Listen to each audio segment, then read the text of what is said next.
ជំរាបសួរបងប្អូនទាំងអស់គ្នាវីដេអូនេះខ្ញុំមកឆ្លើយសំណួរចំពោះសំណួរបងអូនស្រីមួយរូបដែលគាត់បាន share នៅការផុសរបស់នេះខ្ញុំតកតងនៅពេលដែលខ្ញុំនិយាយពីបញ្ហាផ្លូវច្បាប់ថាតាមផ្លូវច្បាប់ប្រពន្ធគឺប្រពន្ធអត់មានដើមអត់មានចុងទេគឺមានប្រពន្ធតែមួយខ្លួនហើយគាត់សួរថាគាត់សួរលក្ខណៈបែបផ្ចាញ់ផ្ចាលយើងមិនក៏យើងមិនដឹងទេណាប៉ុន្តែគាត់សួរថាចេះចុះគេលេងម្នាក់ហ្នឹងហើយគេទៅការម្នាក់ទៀតម្នាក់ក្រោយហ្នឹងមិនហៅថាប្រពន្ធចុងទេហ៎ចាគាត់ចោទសួរបែបហ្នឹងមកវិញណាប៉ុន្តែកន្លែងចំណុចនេះខ្ញុំចង់ឲ្យបងប្អូនទាំងអស់គ្នាបានជ្រាបពីព្រោះថានៅពេលដែលបរិសម្នាក់គាត់បានលែងលះជាមួយនឹងមនុស្សស្រីម្នាក់ហ្នឹងហើយមានន័យថាអញ្ចេះមានន័យថាប្រពន្ធស្របច្បាប់ដែលគាត់បានលែងលះហ្នឹងគឺត្រូវតែកាន់ដៃគ្នាទៅកាន់តុលាការដើម្បីឲ្យតុលាការរំលាយនៅអេតាស៊ីវិលចោលអញ្ចឹងនៅពេលដែលរំលាយអេតាស៊ីវិលចោលតាមផ្លូវច្បាប់គឺលែងមានប្រពន្ធលែងមានប្តីហើយបានន័យថាបរិសខ្លាយទៅជាបុគ្គលពូម៉ាយស្ត្រីខ្លាយទៅជាស្ត្រីមេម៉ាយដែលមិនពាក់ព័ន្ធថាជាប្រពន្ធប្តីនឹងគ្នាទៀតនោះទេតែដោយសារតែយើងចេះតែនិយាយតគ្នាថាប្រពន្ធដើមប្រពន្ធចុងប្រពន្ធមុនប្រពន្ធក្រោយវាជាភាសាសាមញ្ញរបស់យើងតែប៉ុណ្្នឹងឯងប៉ុន្តែបើតាក់ទងជាមួយនឹងភាសាផ្លូវច្បាប់គឺអត់ទេខ្ញុំបញ្យល់ឲ្យបងប្អូនស្រួលយល់ឧទាហរណ៍ថាបច្ចុប្បន្នមនុស្សពីរនាក់ស្រឡាញ់គ្នាជាការរៀបការមានកូនចុះសម្បត្តិពីពីដែលត្រឹមត្រូវអញ្ចឹងប្តីប្រពន្ធពីរនាក់អាចខ្លាយទៅជាប្តីប្រពន្ធបានមិនមែនរៀបពីពីទេប៉ុន្តែលុះត្រាតែអ្នកទាំងពីរទៅចុះអេតាស៊ីវិលអានេះភាសាបរទេសអេតាស៊ីវិលប៉ុន្តែភាសាខ្មែរយើងចុះសម្បត្តិអាពាហ៍ពិពាហ៍ចឹងផ្លូវច្បាប់គេទទួលស្គាល់នៅពេលដែលយើងទៅចុះសម្បត្តិអាពាហ៍ពិពាហ៍តែប៉ុណ្ណោះដែលយើងបានខ្លាយទៅជាប្តីប្រពន្ធនឹងគ្នាចឹងរយៈពេលក្រោយមកអ្នកទាំងពីរនឹងរៀបការជាមួយគ្នានៅជាមួយគ្នាឡើងចុះសម្រុងគាត់ក៏ចាប់ផ្ដើមលែងលះគ្នាចឹងនៅពេលដែលលែងលះគ្នានឹងហើយនៅពេលដែលមានសម្បត្តិអាពាហ៍ពិពាហ៍មិនអាចលែងលះធ្វើភូមិឃុំសង្កាត់អីបានទេចឹងគឺត្រូវកាន់ដៃគ្នាព្រមព្រៀងគ្នាទៅកាន់តុលាការហើយទៅកាន់តុលាការហើយនៅពេលដែលតុលាការទទួលបានពាក្យបណ្ដឹងនឹងហើយគេនឹងសាររើមើលថាតើពាក្យបណ្ដឹងនឹងមិនគេមើលទៅលើបញ្ហាហ្នឹងថាតើអាចឲ្យអ្នកទាំងពីរលែងលះគ្នាបានអត់សមស្របអត់ចឹងណាបើសិនបើសមស្របគេនឹងសម្រេចឲ្យអ្នកទាំងពីរផ្ដាច់សង្វាសជាមួយគ្នា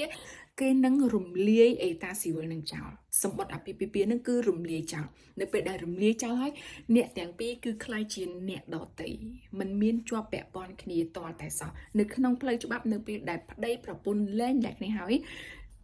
លែងពាក់ព័ន្ធគ្នាហើយ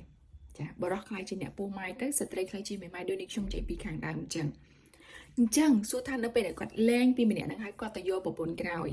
ហៅថាប្រពន្ធចង់អត់មិនហៅថាប្រពន្ធចង់មែនត្រូវអត់អាហ្នឹងមិនត្រូវចាអញ្ចឹងមួយប៉ុន្តែ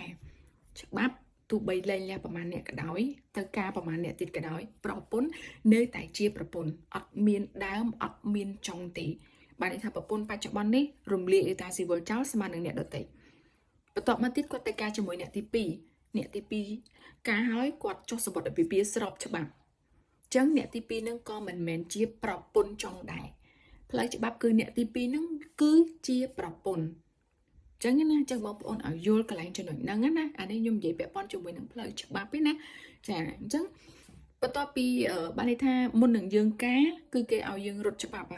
បច្ចៈភាពនៅលាវបច្ចៈភាពពោះម៉ាយឬក៏មេម៉ាយអីចឹងទៅបន្ទាប់មកសុំច្បាប់អាពាហ៍ពិពាហ៍រួចរាល់អញ្ចឹងទៅ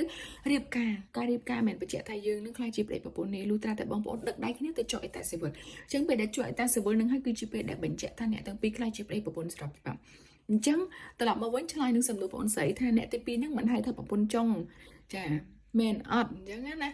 ភាសាសាមញ្ញយើងធម្មតាយើងអ្នកខ្លះហៅប្រពន្ធចុងឬក៏ហៅប្រពន្ធក្រោយឬហៅប្រពន្ធទី2ប្រពន្ធទី3អីចឹងទៅតែបើភាសាច្បាប់គឺអត់ទេគឺប្រពន្ធនឹងឯងគឺមានពាក្យថាប្រពន្ធគឺមានតែមួយឯងនឹងឯងនៅក្នុងច្បាប់ឯកពន្ធភាពគឺមានតែប៉ុណ្្នឹងទេអញ្ចឹងអត់មានហៅដូចអីដែលយើងនិយាយធម្មតាគឺអត់ទេប៉ុន្តែគាត់ថាអានេះករណីសម្រាប់តអ្នកដែលគាត់អនុវត្តទៅតាមផ្លូវច្បាប់ត្រឹមត្រូវលែងលះត្រឹមត្រូវរំលាយអេតាស៊ីវិលត្រឹមត្រូវទេណាប៉ុន្តែអ្នកដែលគាត់រៀបការអត់មានអេតាស៊ីវិលអត់មានអីចឹងទៅក៏មិនអាចហៅថាប្រពន្ធដែរទោះបីជាយើងរៀបការជាមួយគេមុនអត់បានចូលអេតាស៊ីវិលស្រាប់តែគេទៅលួចការមួយអ្នកក្រោយស្រាប់តែគេមានអេតាស៊ីវិលមួយអ្នកក្រោយហ្នឹងហើយគឺជាប្រពន្ធរបស់គេយើងអ្នកមុនគឺស្មើនឹង0អត់មានជាប់ពាក់ព័ន្ធគ្នាទេហើយបើយើងមានកូនទៀតគឺកាន់តែវេទនាទៀតកូនយើងគឺមិនផ្លូវច្បាប់ក៏អត់ចាត់ចូលជាកូនរបស់បរិសនឹងដែរគឺកូនរបស់យើងខ្លួនឯងកូននឹងអត់ខាន់ស្លាទៀតចឹងនេះខ្ញុំជូនប៉ុណ្ណឹងទៅដល់បងប្អូនហើយបើសិនបាននេះខ្ញុំមានការលើកឡើងខ្វះខាតលើសលួសឬក៏មិនសមហេតុផលកន្លែងណាបងប្អូនអាចចូលរួមផ្ដល់ជាយោបល់តាមរយៈការខមមិនបានចាពួកខ្ញុំមិនមែនជាអ្នកចេះ ផ្លូវច្បាប់ទេខ្ញុំបញ្ជាក់អញ្ចឹងហើយខ្ញុំក៏អត់ទទួលប្រឹក្សាផ្លូវច្បាប់ដែរពីព្រោះខ្ញុំអត់មានអីជាដុំកំពួនតាក់ទងទៅនឹងផ្លូវច្បាប់ទេអីដែលនេះខ្ញុំនិយាយនេះគឺដោយសារតែការស្រាវជ្រាវហើយនឹងការស្វែងយល់អំពីអ្នកដែលគាត់មានជំនាញផ្លូវច្បាប់ហ្នឹងតែម្ដងយើងអាសាសួរគេអាសាអីចឹងទៅយើងដឹងអរគុណច្រើនបងប្អូនទាំងអស់គ្នាដែលតាមដានវីដេអូនេះជម្រាបលា